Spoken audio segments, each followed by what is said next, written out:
Iginiit ng Department of Foreign Affairs o DFA na walang basihan ang mga pahayag ni dating Associate Justice Antonio Carpio tungkol sa pagprotekta ng Exclusive Economic Zones o EEZ ng bansa. Ang kanilang buong pahayag alamin sa aking pagtutok.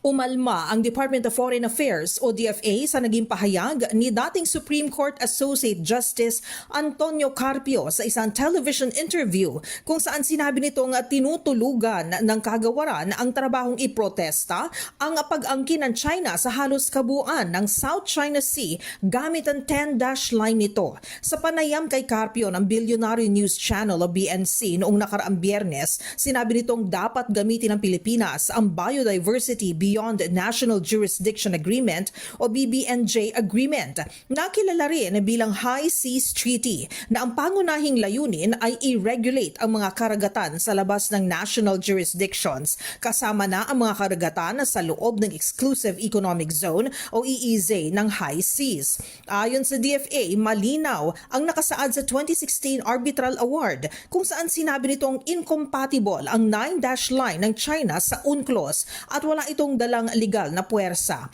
Pinabulaanan rin ng DFA ang banta ni Carpio na nanganganib na mawala ang EEZ ng Pilipinas kung hindi magsasampa ng protesta ang bansa laban sa China sa loob ng sapat na panahon.